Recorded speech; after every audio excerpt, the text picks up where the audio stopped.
ప్రభునామానికి మహిమ కలుగును గాక. ఆదికాండం 20వ అధ్యాయాన్ని మనం ధ్యానం చేసుకుందాం. ఆదికాండం 20వ అధ్యాయం మొదటి నుంచి ఆఖరి వరకు చదువుకుందాం. అక్కడ నుండి అబ్రహాము దక్షిణ దేశమునకు తరలిపోయి కాదేశుకును షూరుకును మధ్య ప్రదేశంలో నివసించి గెరారులో కొన్నాళ్ళు ఉండెను. అప్పుడు అబ్రహాము తన భార్య అయిన శారాను గూర్చి, ఈమె నా చెల్లెలని చెప్పాను కనుక గెరారు రాజైన అబీమెలెకు శారాను పిలిపించి తన వెంట చేర్చుకునను. అయినను రాత్రి వేళ దేవుడు స్వప్నమందు అబీమెలెకు నొద్దకు వచ్చి, నీవు నీ ఇంట చేర్చుకున్న స్త్రీ ఒక పురుషునికి భార్య గనుక ఆమె నిమిత్తము నువ్వు చచ్చిన వాడవు సుమా అని చెప్పాను. అయితే అబీమెలెకు ఆమెతో పోలేదు గనుక అతడు, ప్రభువా, ఇట్టి నీతిగల జనమును హతము చేయుదువా? ఈమె నా చెల్లెలని అతడు నాతో చెప్పలేదా? మరియు ఆమె కూడా, అతడు నా అన్న అనను. నేను చేతులతో ఏ దోషము చేయక యథార్థ హృదయముతో ఈ పని చేసి తిన్నాను. అందుకు దేవుడు, అవును, యథార్థ హృదయముతో దీన్ని చేసితివని నేను ఎరుగుదును. మరియు నీవు నాకు విరోధముగా పాపం చేయకుండా నేను నిన్ను అడ్డగించుతుని, అందుకే నేను నిన్ను ఆమెను ముట్టనీయలేదు. కాబట్టి ఆ మనుష్యుని భార్యను తిరిగి అతనికి అప్పగింపు. అతడు ప్రవక్త, అతడు నీ కొరకు ప్రార్థన చేయను, నీవు బ్రతుకుదు. నీవు ఆమెను అతనికి అప్పగించని ఎడల నీవును నీ వారందరూ నిశ్చయముగా చచ్చెదరని తెలుసుకునమని స్వప్నమందు అతనితో చెప్పాను. తెల్లవారినప్పుడు అబీమెలెకు లేచి తన సేవకులందరినీ పిలిపించి ఈ సంగతులన్నీ వారికి వినిపించినప్పుడు ఆ మనుష్యులు మిగుల భయపడరు. అబీమెలెకు అబ్రహామును పిలిపించి, నీవు మాకు చేసిన పని ఏమిటి? నీవు నా మీదికిని నా రాజ్యం మీదికిని మహాపాతకం తెప్పించినట్లు నేను నీ ఎడల చేసిన పాపమేమిటి? చేయరాని కార్యములు నాకు చేసితివని అతనితో చెప్పాను. మరి అబీమెలెకు, నీవేమి చూసి ఈ కార్యం చేసితివని అబ్రహామును అడుగగా, అబ్రహాము, ఈ స్థలమందు దేవుని భయం ఏమాత్రమును లేదు కనుక నా భార్య నిమిత్తం నన్ను చంపుదరనుకొని చేసి తిని. అంతేకాక ఆమె నీ చెల్లెలని మాట నిజమే. ఆమె నా తండ్రి కుమార్తె కానీ నా తల్లి కుమార్తె కాదు. ఆమె నాకు భార్య అయినది. దేవుడు నన్ను నా తండ్రి ఇల్లు విడిచి దేశాంతరం పోవునట్లు చేసినప్పుడు నేను ఆమెను చూసి, మనం పోవు ప్రతి స్థలమందు ఇతడు నా సహోదరుడని నన్ను గూర్చి చెప్పము. నీవు నాకు చేయవలసిన ఉపకారం ఇదేనని చెప్పుతున్నాను. అబీమెలెకు గొర్రెలను గొడ్లను దాసదాసి జనులను రప్పించి అబ్రహాముకి ఇచ్చి అతని భార్య అయిన శారాను అతనికి తిరిగి అప్పగించాడు. అప్పుడు అబీమెలెకు, ఇదిగో నా దేశం నీ ఎదుటనున్నది, నీకు ఇష్టమైన స్థలం అందు కాపురం ఉంది అన్నాడు. మరియు అతడు శారాతో, ఇదిగో నీ అన్నకు నేను 1000 రూపాయలు ఇచ్చి ఉన్నాను. ఇది నీ యొద్దనున్న వారందరి దృష్టికి ప్రాయశ్చిత్తముగా ఉండుటకై ఇది నీ పక్షముగా ఇచ్చి ఉన్నాను. ఈ విషయం అంతట్లో నీకు న్యాయం తీరిపోయినదని అబ్రహాము దేవుని ప్రార్థింపగా, దేవుడు అబీమెలెకును అతని భార్యను అతని దాసీలను బాగు చేసి వారు పిల్లలు కనిది. ఎలానగా అబ్రహాము భార్య అయిన శారాను బట్టి దేవుడు అబీమెలెకు ఇంట్లో ప్రతి గర్భమును మూసి ఉండెను.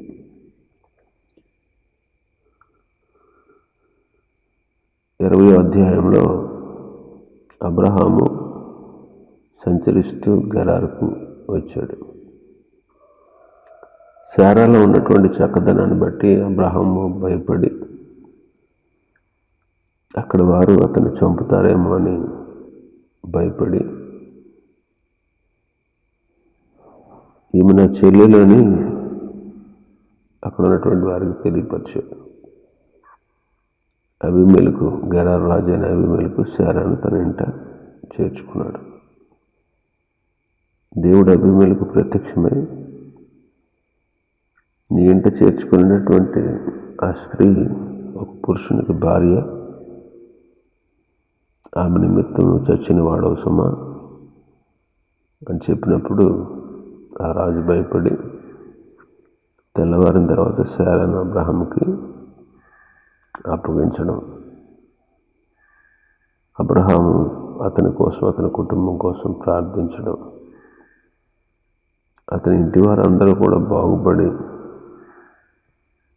అంతకుముందు మూసి ఉన్నటువంటి గర్భాలు తెరవబడి పిల్లలను కనడం మనం చూస్తున్నాం ఈ అధ్యాయంలో.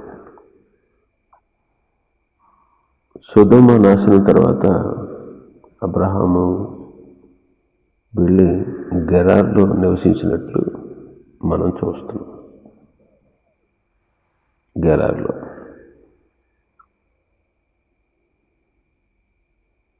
గెరారు వాగ్దానం దేశంలోదే.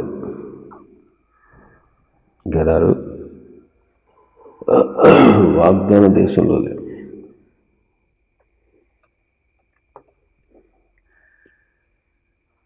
ప్రాణభయం చేత అబ్రహాము ఈమె నా చెల్లెలు అని చెప్పాడు. ప్రాణభయం చేత. 12వ వచనం అంటాడు కదా,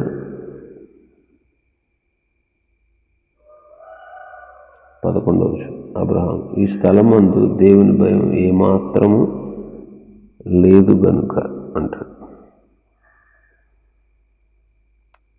12వ వచనం అంటాడు, ఈమె నా తల్లి కుమార్తె కాదు, తండ్రి కుమార్తె అంటాడు.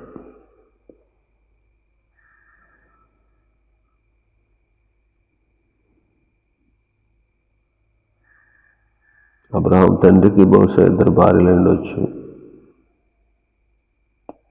ఒక భార్యకి అబ్రహాం, మరి ఒకరికి శారా జన్మించి ఉండొచ్చు.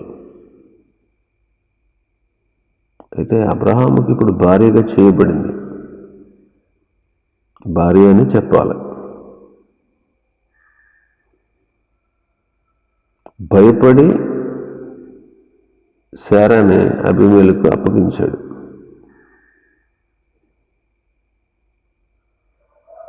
ఒకప్పుడు 14వ అధ్యాయంలో ప్రపంచాన్ని జయించినటువంటి 4 రాజులను హతం చేసినటువంటి అబ్రహాము ఇక్కడ ఒక రాజుకి, ఆ దేశ ప్రజలకి భయపడిపోతున్నాడంటే ఇది ఆశ్చర్యపడాల్సిన విషయం.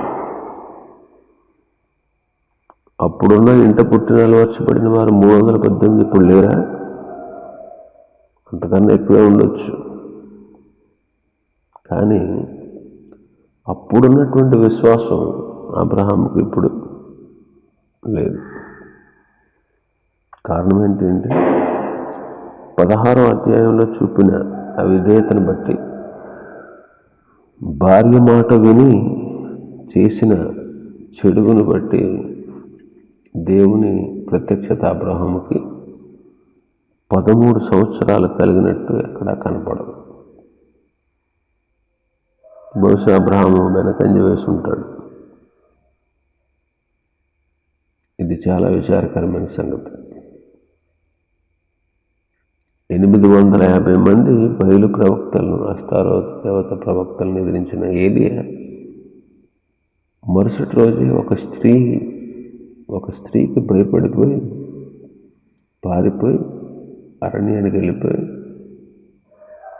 మరణాపేక్ష గలవాడే మరణాన్ని కోరుకుంటున్నాడు. నిన్నటి దినమేమో విజయం, ఈరోజు అపజయం. ఒకప్పుడు గొప్పవాటిని జయించినటువంటి జయజీవితం జీవించిన అబ్రహాము ఈ దినం అపజయంతో ఉన్నాడు. గొప్పవాటిని జయించి ఒకప్పుడు అల్పమైన వాటికి లోబడిపోతున్నాడు. కాబట్టి మనం కూడా మన జీవితాలను పరిశీలించుకోవాలి. ఎరుకోను జయించినటువంటి ఇశ్రాయేలీలు చిన్న హాయి అనే పట్టణం దగ్గర ఓడిపోయారు. ముట్టుకో అన్నా ముట్టుకోకూడదు అని గట్టిగా చెప్పినటువంటి హవ్వ ముట్టుకోవడం మాత్రమే కాదు, తినేసింది, భర్తకు కూడా తెచ్చిచ్చింది. కాబట్టి దేవుని పిల్లమైనటువంటి మనకెంతో జాగ్రత్త అవసరం. కొరింథీయులకు రాసిన మొదటి పత్రికలో 10వ అధ్యాయం 12వ వచనంలో ఏముంది? తాను నిలుచున్నానని తలంచుకున్నవాడు పడకుండా ఉండునట్లు జాగ్రత్తగా చూసుకోవాలి అంటాడు. తను నిలుచున్నానని తలంచుకునేవాడు పడిపోకుండా జాగ్రత్తగా చూసుకోవాలి. జాగ్రత్త అనేది అవసరం. ప్రాణాపాయం వచ్చినా సరే మనం నమ్మకస్తులుగా ఉండాలి. ప్రాణాపాయం వచ్చినా సరే నమ్మకస్తులుగా ఉండాలి. నమ్మకస్తులు.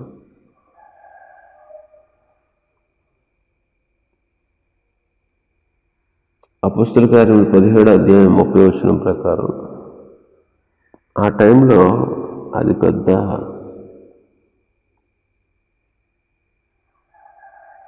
నష్టం, లేకపోతే అది పెద్ద తప్పుగా ఎంచబడలేదు. ఎందుకని?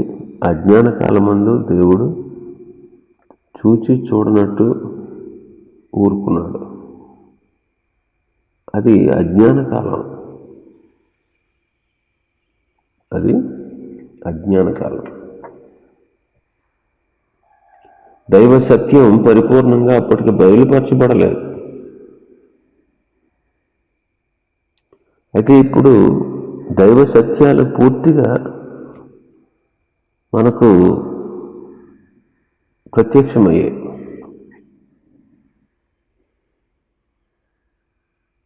అందుకే మత్తయి సువార్తలో ప్రభు చెప్పినటువంటి బోధ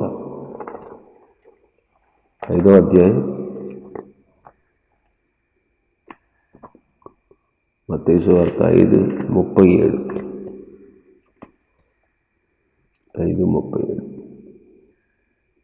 మీ మాట అవునంటే అవును, కాదంటే కాదని ఉండాలి. వీటికి మించినది దుష్టుని నుండి పుట్టింది అంటారు. అప్పట్లో పెద్ద నేరం కాదు, కానీ ఇప్పుడు దైవ సత్యం సంపూర్ణంగా బయలుపరచబడింది. కాబట్టి మనం దేవుని వాక్యాన్ని అనుసరించి సత్యం మాట్లాడాలి. అబద్ధమునకు విశ్వాసులకి మాత్రం సమ్మతించకూడదు. అది మంచిది కాదు. ఇంకా మనం చూస్తే అబ్రహాము భయపడి అబీమెలెకు శారాను అప్పగించాడు.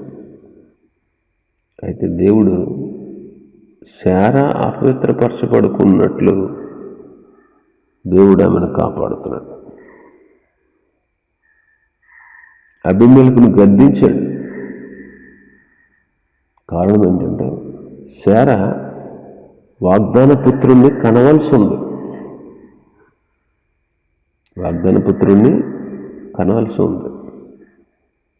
కాబట్టి ప్రభువే ఆమె పాపంలో పడిపోకుండా ఆమెను కాపాడుతున్నాడు.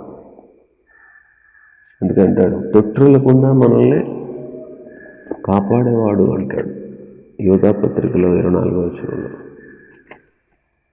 తొట్టిల్లకుండా మిమ్మల్ని కాపాడుటకు, తన మహిమ ఎదుట ఆనందంతో మిమ్మల్ని నిర్దోషులుగా నిలవబెట్టుటకు శక్తిగల మన రక్షకుడైన ద్వితీయ దేవునికి మన ప్రభువైన యేసుక్రీస్తు ద్వారా మహిమయు మహాత్యమును ఆధిపత్యమును అధికారమును యుగములకు పూర్వమును ఇప్పుడును సర్వయుగములను కలుగునుగాక అంటాడు.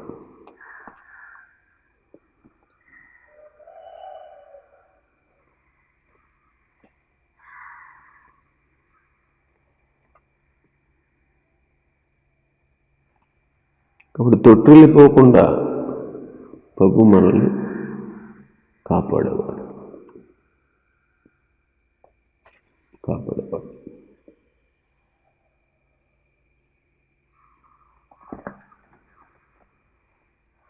ప్రభు పిల్లలైనటువంటి మనం శోధనలో ప్రవేశింపకుండానట్లు మనం మెలకువగా ఉండి ప్రార్థించాలి. ఇక్కడ అబ్రహాము శారయి ప్రార్థన చేసినట్లు లేకపోయినా, వ్రాతపూర్వకంగా ఇక లేకపోయినా, అబ్రహాము శారాలు మనసులో ప్రార్థించి ఉంటారు. ప్రార్థన ఆలకించే దేవుడు మన దేవుడు కాబట్టి వారిని కాపాడి రాజును గద్దించి రాజు ఎదుట అబ్రహాము శారాలను కనపరిచాడు. కాబట్టి మనం కూడా మన ఎడల దేవుడు గొప్ప కార్యాలు చేసేటట్లు మనం కూడా ప్రార్థన చేయాలి. శారా అబీమెలెకు ఇంట్లో ఎంతకాలం ఉందో మనకు తెలియదు. అయితే ఒకటి మాత్రం వాస్తవం, అబీమెలెకు ఆమెను ముట్టలేదు. అబీమెలెకుతో మాట్లాడాడు ప్రభు స్వప్నం. అబీమెలెకు అంటాడు, ఇట్టి నీతిగల జనాన్ని నీవు నాశనం చేస్తావా అని అడుగుతాడు. ఇట్టి నీతిగల జనాన్ని నీవు నాశనం చేస్తావు.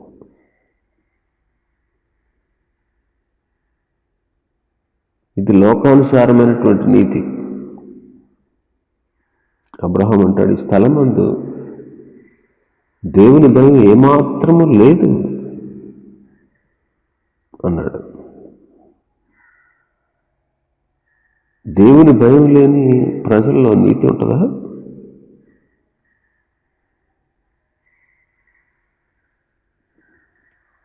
ఒక విధంగా చూస్తే కొంత యథార్థపరుడుగా కనబడుతున్నాడు అబీమెలెకు. అందుకే దేవునితో ఏమంటున్నాడు, యథార్థ హృదయంతోనే కదా నేను ఈ పని చేశాను అంటున్నాడు. దేవుడు కూడా దానికి సమ్మతిస్తున్నాడు. కాబట్టి దీన్ని బట్టి రాజులో కొంత యథార్థత మనకు కనబడతా ఉంది. కొంత లోకానుసారమైనటువంటి నీతి కూడా ఒక విధంగా, లోకానుసారమైన నీతిలో కూడా కొంత యథార్థత మనకు కనబడుతుంది. అందుకే ప్రభు అంటున్నాడు, అవును యథార్థ హృదయంతో నువ్వు ఈ పని చేశావు, అందుకే నాకు విరోధంగా పాపం చేయకుండా నేను నిన్ను అడ్డగించాను. నాకు విరోధంగా పాపం చేయకుండా నిన్ను అడ్డగించాను. కాబట్టి దేవునికి విరోధంగా పాపం చేయకుండా అబీమెలెకును దేవుడు అడ్డగించాడు. దేవునికి విరోధమైనటువంటి పాపం మనం చేయకూడదు.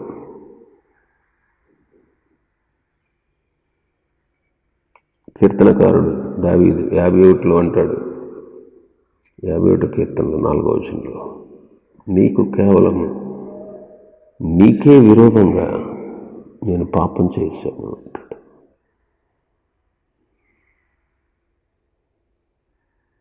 నీకే విరోధంగా పాపం చేశాను.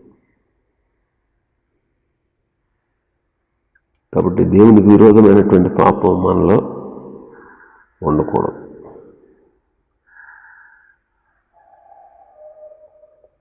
దేవునికి విరోధమైన పాపాలు చాలా ఉన్నాయి. దావీదు చేసిన పాపం దేవునికి విరోధమైన పాపం. ఆకాను చేసిన పాపం యెహోవాకు విరోధమైనటువంటి పాపం.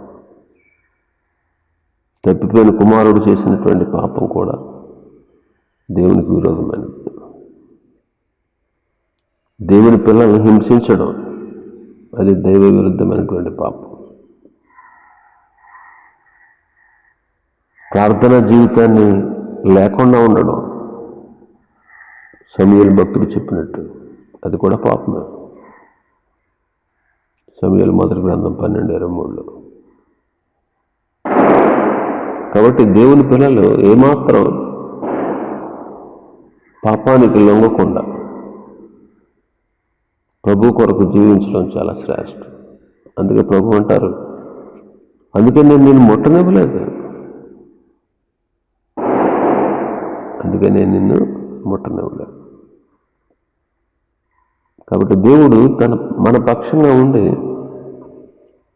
మన విరోధులను హెచ్చరించడం అనేది దేవుడు చేసే పని. దావీదుని బట్టి దేవుడు నాబాలును ముట్టాడు,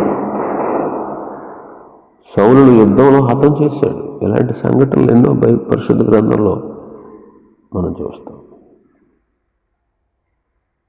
ఇంకా 6-7 వచనాలు మనం చూస్తే అబ్రహామును గూర్చి దేవుడు సాక్ష్యం ఇస్తున్నాడు. కాబట్టి ఆ మనుషుని భార్యను అతనికి తిరిగి అప్పగించు, అతడు ప్రవక్త, అతడు నీ కొరకు ప్రార్థన చేస్తాడు, నువ్వు బ్రతుకుతావు. నీవు ఆమెను అప్పగించకపోతే నీ వారందరూ నిశ్చయంగా చేస్తారు అని హెచ్చరించాడు. దేవుడు తన పిల్లలను గూర్చి అన్యజనుల ఎదుట ఎలాంటి సాక్ష్యం ఇస్తున్నాడు చూడండి. మన ప్రభు కూడా, మన ప్రియ ప్రభు అని యేసుక్రీస్తు వారు కూడా నన్ను పంపినటువంటి తండ్రి నన్ను మహింపరుచున్నాడని చెప్పాడు. అబ్రహాము తనను తాను మహింపరచుకోలేదు. ప్రజల ఎదుట మనల్ని మనం మెప్పించుకోవడం కంటే ప్రభువే మనల్ని ఘనపరచడం అనేది శ్రేష్టమైనటువంటి విషయం. అందుకే ప్రభు తగిన కాలమందు మిమ్మల్ని హెచ్చించినట్లు ఆయన బలిష్టమైన చేతి కింద దీన మనస్కులై ఉండండి అంటాడు.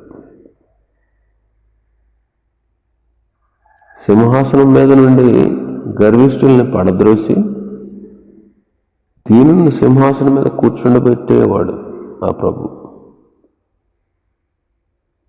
కాబట్టి దేవుడు అబ్రహామును హెచ్చించాడు. అబ్రహాము యొక్క భక్తిని చూసి దేవుడే సాక్ష్యం ఇస్తాడు. 7-8 వచనాలు మనం చూస్తే, తెల్లవారినప్పుడు అభిమన్యుకు తన సేవకులందరికీ పిలిచి వారికి తెలియజేశాడంటే ఈ విషయాలన్నీ. వాళ్ళు మిగుల భయపడిరి అని చదువుతాం. దేవుని భయం ఏమాత్రం లేనటువంటి స్థలంలో అక్కడ ఉన్నటువంటి వారికి దైవ భయం కలిగిందంట.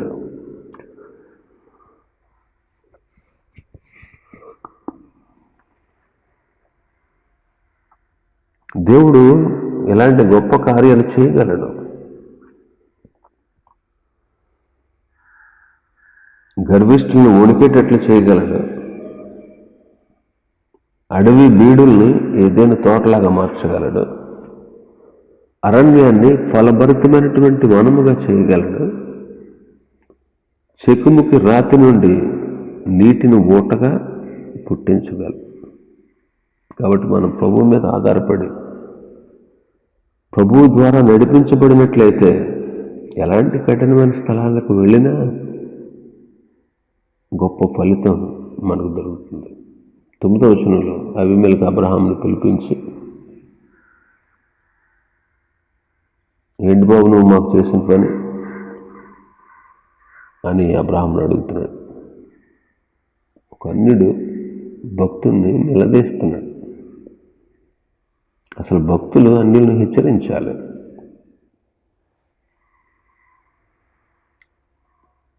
భక్తులు అన్యులను ఏం చేయాలి? హెచ్చరించాలి. వారికి మాదిరికరమైనటువంటి వ్యక్తులుగా బ్రతకాలి.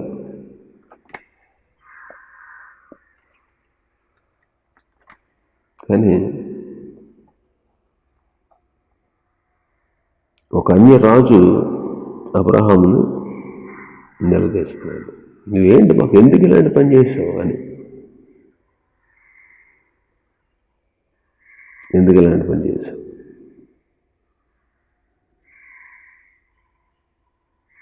దావీదు గురించి ఆకీషు రాజు ఏమంటాడు? సమూయేలు మొదటి గ్రంథం 29వ అధ్యాయం 6వ వచనంలో అంటాడు, కాబట్టి ఆకీషు దావీదును పిలిచి, యెహోవా జీవముతోడు నువ్వు నిజముగా యథార్థపరుడుగా ఉన్నావు. దండులో నీవు నాతో కూడా సంచరించుట నా దృష్టికి అనుకూలమే. నీవు నా యొద్దకు వచ్చిన దినము నుండి నేటి వరకు నీ అందు ఏ దోషమును నాకు కనబడలేదు. ఒక అన్యుడైనటువంటి రాజు దావీదును గూర్చి సాక్ష్యం ఇస్తున్నాడు.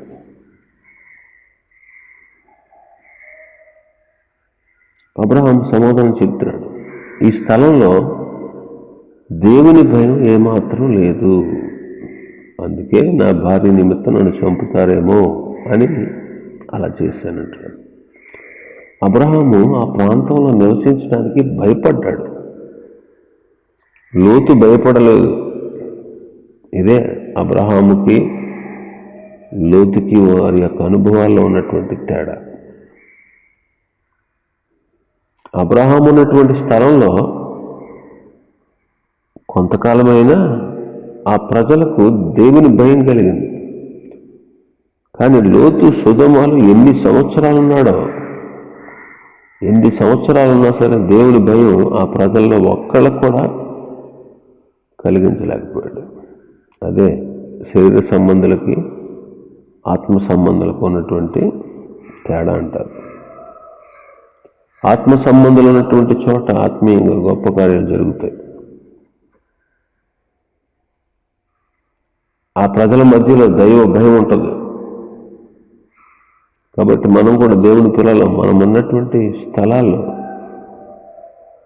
మనం ఉన్నటువంటి ప్రజల మధ్య దైవ భయం ఉండాలి. అపోస్తల కార్యం 5:11 ఏముంటుంది?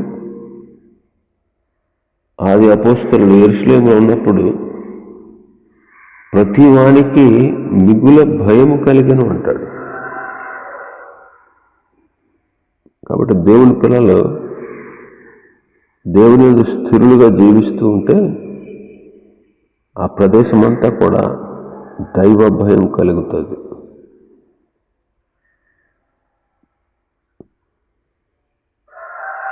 శారా అబ్రహాముని చెల్లెలని చెబుతున్నటువంటి మాట వాస్తవమే. 20వ అధ్యాయం 12-13 వచనాల్లో వాళ్ళకు నిర్ణయం చేసుకున్నారు.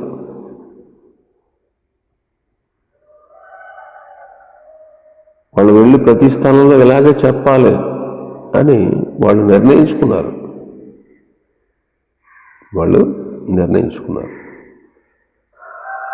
ఇంకా మనం చూస్తే అబీమెలెకు అబ్రహాముకి ఆస్తిని, గొర్రెలను, గొడ్లను, దాసుదాసీలను ఇచ్చాడు.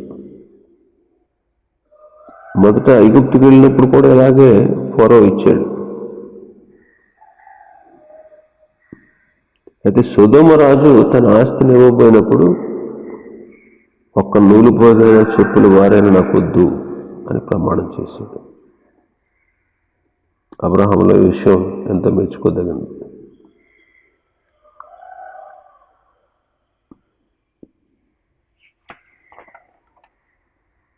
ఆ తర్వాత అబ్రహాము ప్రార్థన చేసినట్టు మనం చదువుతున్నాం. అబ్రహాము దేవుని ప్రార్థించగా దేవుడు అబీమెలెకును, అతని భార్యను, అతని దాసీలను బాగు చేశాను, వారి పిల్లలను కనిది. బాగు చేశాను.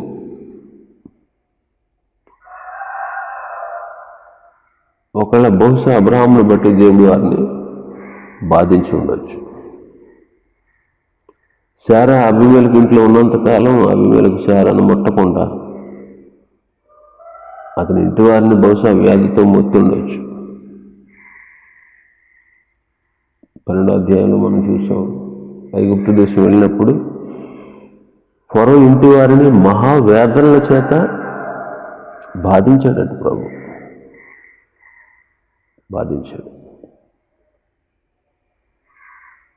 అయితే అబ్రహాము ప్రవక్త, అతడు నీ కొరకు ప్రార్థన చేస్తాడు.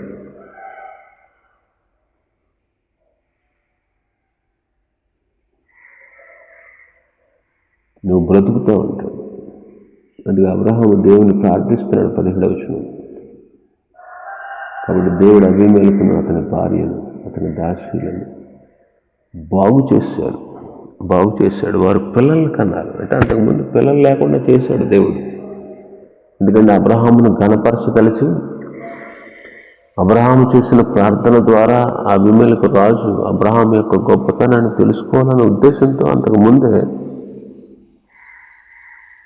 వాళ్ళని వ్యాధితో మొత్తడు కాబోదు. కాబట్టి అబీమెలెకు కుటుంబంలో మార్పు కలిగింది. అబ్రహాం ప్రార్థన చేసినప్పుడు దేవుడు అబీమెలెకును అతని ఇంటి వారిని బాగు చేశాడు. వారు పిల్లల్ని కన్నారంట. అబీమెలెకులో కూడా మార్పు కనబడుతూ ఉంది. ఇంకా మనం తర్వాత చూస్తే అబీమెలెకు ప్రాయశ్చిత్తం కోసం బహుమానం ఇచ్చాడు. శారాతో అంటున్నాడు, ఇదిగో నీ అన్నకు నేను 1000 రూపాయలు ఇచ్చాను. 16వ వచనం. ఈ విషయంలో నీకు నాకు న్యాయం తీరిపోయింది. ఇది నీ యొద్ద ఉన్న వారందరి దృష్టికి ప్రాయశ్చిత్తంగా ఉండడానికి ఇది నీ పక్షంగా నేను ఇస్తున్నాను అన్నట్టు. అంటే శారాని తన ఇంటికి తీసుకెళ్ళిపోవడం అనేది అతనికి నేరంగా అనిపించింది. అతని హృదయం గద్దించింది కాబట్టి. అందుకే అబీమెలెకు దైవ భయం కలిగి ప్రవర్తించడం చూస్తున్నాం. దైవ భయం కలిగి. ఇంకా ఆఖరిగా అబీమెలెకు కుటుంబానికి ఆశీర్వాదకారకుడయ్యాడు అబ్రహాం. అబ్రహాం యొక్క ప్రార్థనను బట్టి అబీమెలెకు యొక్క ఇంటిలో మూయబడిన గర్భాలు తెరవబడ్డాయి. అంటే అబ్రహామును బట్టి అబీమెలెకు ఇంటిలో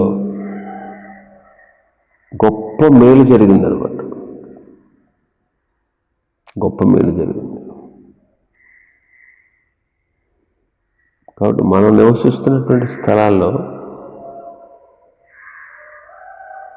మనల్ని గూర్చినటువంటి దైవ భయం ప్రజల మధ్యలో ఉందా? ఆ విషయాన్ని మనం గమనించాలి.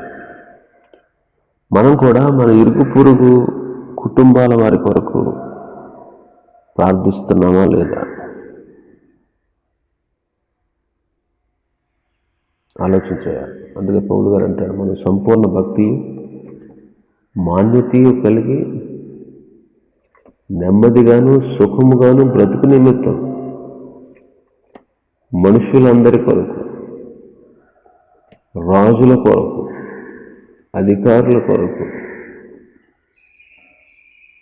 విజ్ఞాపనలు, ప్రార్థనలు, యాచనలు, కృతజ్ఞతాస్తుతులు చేయవలని హెచ్చరించున్నాం. ఇది మంచిది, మన రక్షకుడైన దేవుని దృష్టికి అనుకూలమైనది అంటాడు. కాబట్టి మనం ప్రార్థన చేయాలి. మనుషులందరి కొరకు అంటున్నాడు. మనుషులందరూ మనకు తెలియదు, కానీ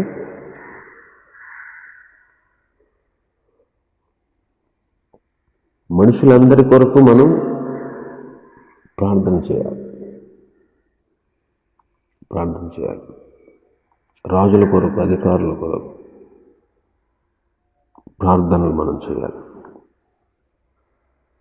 కాబట్టి మనం ఎప్పుడైతే అలాగ ప్రార్థన జీవితాన్ని కలిగి జీవిస్తూ ఉంటామో మనమున్న స్థలాల్లో మనం ఇతరులకి ఆశీర్వాదకరంగా ఉంటాం.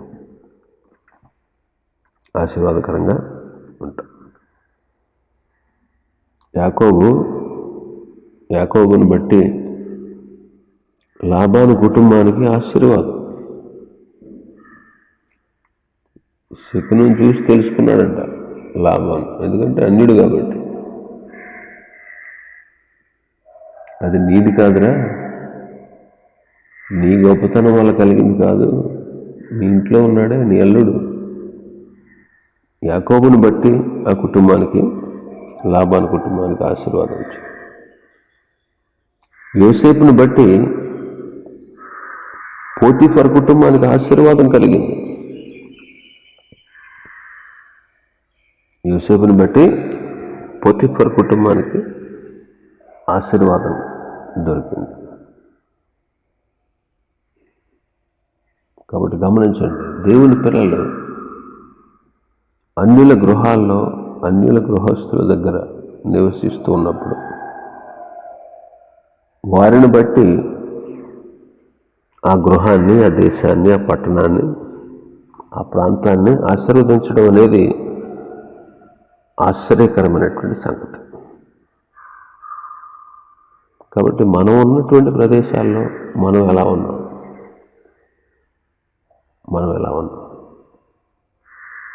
మనం ఉన్నటువంటి ప్రదేశాల్లో మనం ఇతరులకి ఏ రకంగా మనం ఉపయోగపడుతున్నాం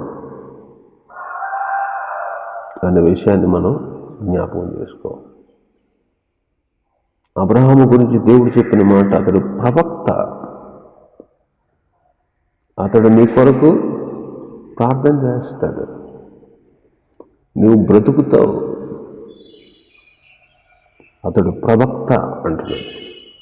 ప్రవక్త అంటే దేవుని మాటలు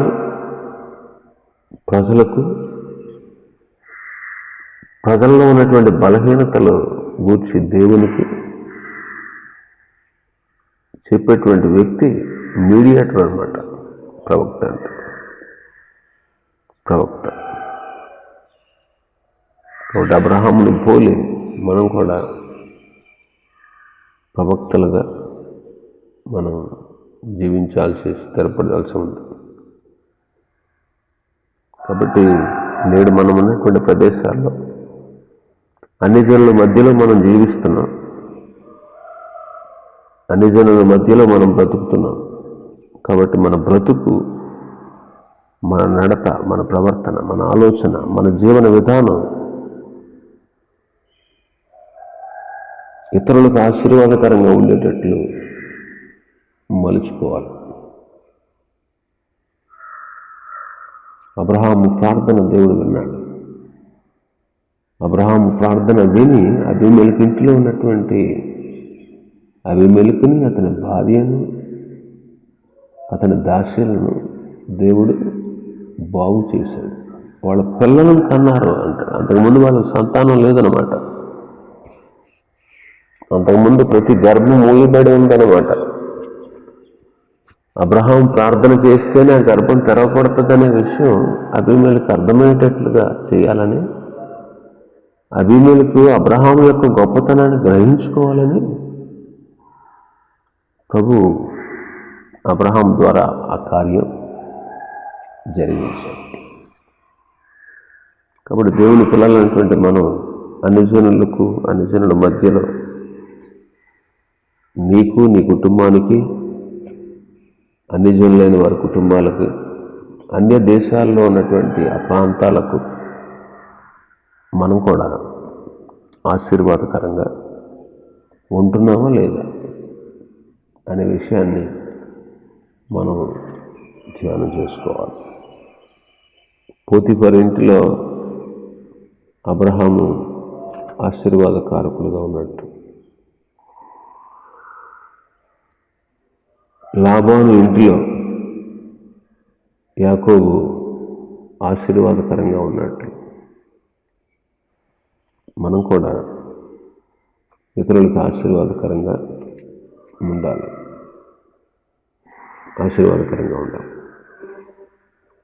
కాబట్టి అలా ఆశీర్వాదకరంగా ఉంటున్నాము లేదు అనే విషయాన్ని మనం ఆలోచన చేసుకుని ఇతరులకు ఆశీర్వాదకరంగా ఉండగలిగేటట్లు మనం జీవిస్తే దేవుని నామాన్ని మహింపరిచిన వారు అవుతాం. దేవుడు మనల్ని హెచ్చిస్తాడు, ఘనపరుస్తాడు, అన్ని జనుల మధ్యలో మనల్ని సాక్షులుగా నిలబెడతాడు. కాబట్టి ప్రభువుకి ఇష్టానుసారంగా, ప్రభు యొక్క ఇష్టాన్ని నెరవేరుస్తూ, భక్తిగా మనం జీవిస్తూ దేవుడిచ్చేటువంటి ఆశీర్వాదాలు మనం పొందుకోవాలి. దేవుని బిడ్డలుగా మనం జీవించాలి. కాబట్టి ఇక్కడ ఈ అధ్యాయంలో అబ్రహాము ప్రవక్తగా ఉన్నాడు. ఇంకా ప్రార్థనాపరుడుగా ఉన్నాడు.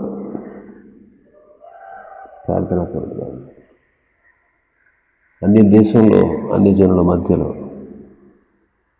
ఒక చక్కటి సాక్షిగా అబ్రహాం కనబడుతున్నాడు. ఆ రీతిగా మనం జీవిద్దాం. దేవుడిచ్చే ఆశీర్వాదాలు పొందుకుందాం. దేవుడి మాటలు దీవించునుగాక. ఆమేన్.